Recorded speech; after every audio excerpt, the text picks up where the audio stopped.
রাধে রাধে বন্ধুরা, আমি নূপুর চলে এসেছি তোমাদের কাছে আবার একটা ভিডিও নিয়ে, যেটাতে আমরা এখন যাব মথুরা দর্শনে।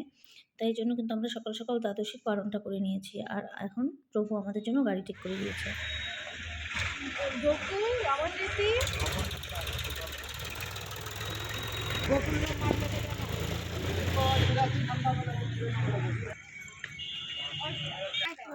শুনে থাক, কোনো কিছু চলে হবে না। আসছি গোকুলে, আর এখানে কিন্তু এই গাড়ির ড্রাইভার দাদা আমাদেরকে বলে দিয়েছিল যে সঙ্গে এই লোকটা তোমাদের যাবে, আর ইনি তোমাদেরকে সবকিছু ঘুরিয়ে ঘুরিয়ে দেখাবে, তো ওনাকে তোমরা 100 টাকা দিয়ে দেবে।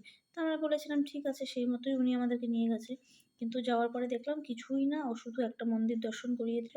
আর তারপরে কিন্তু এখানে পাশেই কিন্তু যমুনা ঘাট ছিল, যেটা দেখো এই যে এখান থেকে কিন্তু নেমে যাওয়া যায় যমুনায়।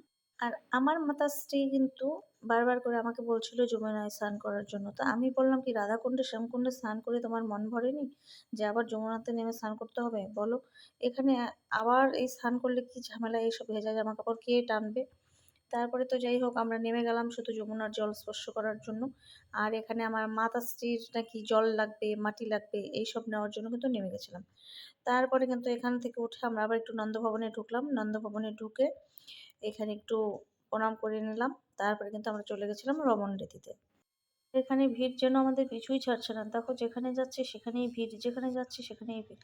আর এই যে রমণরীতিতে ঢুকে কিন্তু তুমি চলে গেছিলাম আমার বাবার দর্শন করতে। কারণ কি বলতো, যেখানেই যাই আমার ভোলে বাবা কিন্তু আমার সঙ্গে সঙ্গেই যায়। আর এই দেখো মন্দিরের চারপাশের দৃশ্যটা কিন্তু খুব সুন্দর। তো চলো, এই যে প্রথমে ঢুকে গেলাম আগে আমি আমার ভোলে বাবার কাছে। তো এই যে দেখো ভোলে বাবাকে দর্শন করে নিলাম। এখানে কিন্তু এই যে দেখো ফাঁকাই ছিল, যেই আমরা ঢুকলাম সেই এক এক করে সব ভিড় জমে গেল। তো প্রথমে ভোলে বাবার কাছে গেলাম, গিয়ে ভোলে বাবাকে প্রণাম করে নিলাম। তারপরে একটু নন্দীর কানে কানে বললাম যেটা মনের ইচ্ছা। বলার পরে কিন্তু আমরা চলে আসলাম এখানে এই যে রাধারানীর সামনে। তারপরে আমি আর আমার পিসি দুজনে হাত ধরে একটু নাচানাচি করে নিলাম কীর্তন শুনে।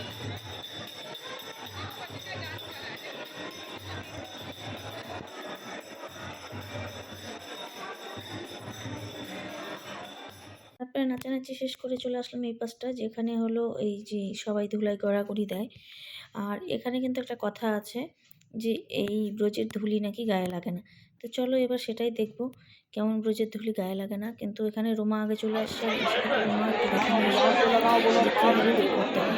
তো দেখো এটা এসে কিন্তু আমি প্রথমে দেখে নিলাম সবাই কিন্তু গড়াগড়ি করছে, মাটি দিয়ে গোপাল বানাচ্ছে, শিব বানাচ্ছে, যার যেরকম ইচ্ছে সে সেরকম সব কিছু বানাচ্ছে। আর এখানে কিন্তু যে পণ্ডিতজিরাও ছিল, তারা যারা বাইরে থেকে আসছে টুরিস্ট, তাদেরকে সব শিখিয়ে দিচ্ছিল। আর এখানে বলছিল যে একজনকে সেবা করাতে 100 টাকা, আর ব্রাহ্মণ সেবা করাতে 100 টাকা, আর ঠাকুর দেবতাকে সেবা করাতে গেলে 100 টাকা। তো রুমাকে দাঁড়িয়ে থেকে দেখে শিখে নিয়েছিল, তাই জন্য আমরা সব মিটিয়ে তারপরে কিন্তু আমরা তো বসে গেছি সব এটা করার জন্য। এই যে প্রথমে হলো কী বলে তারকা, তারপরে তারকার পতাকা সব কিছু কিন্তু এত কিছু আর করতে পারিনি। তারপরে আমরা শুরু করে দিলাম রাধে রাধে। কারণ রাধে নামের আর কোনো কিছু বিকল্প হয় না আমার যা মনে হয়, সেই জন্য সব কিছু ছেড়ে শুধু আমরা রাধে রাধেই করেছি। আর তারপরে কিন্তু আমরা চলে আসলাম এই ধুলায় গড়াগড়ি করতে। প্রথমে তো ভাবছিলাম যে এত ভালো ভালো জামা কাপড় পরে আসলাম, সত্যি সত্যি কি ধুলা লাগবে কি লাগবে না, কিন্তু সত্যি বিশ্বাস করো এক ফোঁটা ধুলো লাগেনি শরীরে। মানে রমণরীতি জানি না রাধারানীর কী মহিমা, মানে কৃষ্ণকে না পেলে নাকি এই রমণরীতির ধুলাতে নাকি গড়াগড়ি করলে নাকি কৃষ্ণকে সাক্ষাৎ পাওয়া যায়। তো জানি না আমি কৃষ্ণকে পেয়েছি কি না, কিন্তু ধুলায় গড়াগড়ি করে সত্যি ভালো লেগেছে। সত্যি যেন অনুভব করেছিলাম যে ভগবান আছেন। তো আর কি বলবো, সত্যি কিছু বলার নেই। মানে জীবন আমার ধন্য হয়ে গেছে এই রমণরীতির ধুলায় গড়াগড়ি করে।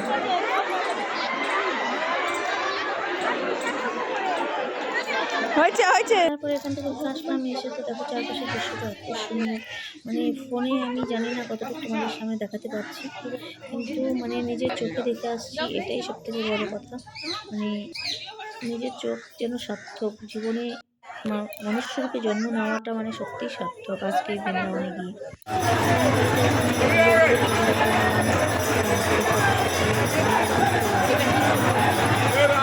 প্রথমে তো ঢোকার সময় মন্দিরটা বন্ধ ছিল, যার কারণে দর্শনটা করতে পারিনি, কিন্তু তারপরে কিন্তু মন্দির খুলে দিয়েছে আর আমরা কিন্তু দর্শন করে নিয়েছি।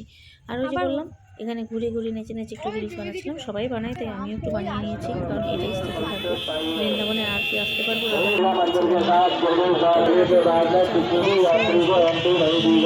কিন্তু জিজ্ঞাসা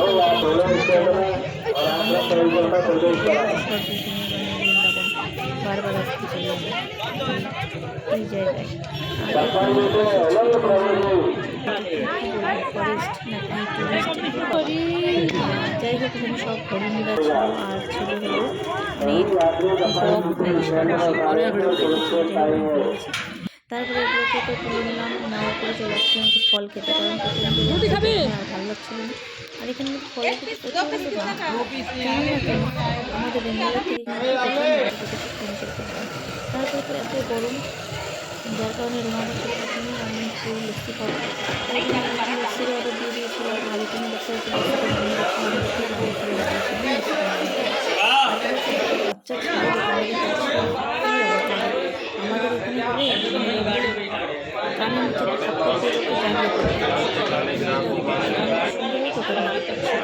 আমি কি বলি, আর সত্যি কিছু বলার নেই। যাই হোক যার যেটা ব্যবসা সেটা আমাকে বলছিল যে দুটো না তিনটে, তাই বলছিলাম দুটো, সেটা কিন্তু চলে আসছে। তারপরে কিন্তু আমরা খেয়ে নিয়ে চলে আসছিলাম ঠান্ডা দেখার জন্য। আর এখানে কিন্তু গাড়ির থেকে নামার সঙ্গে সঙ্গে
বললাম সব জায়গাতেই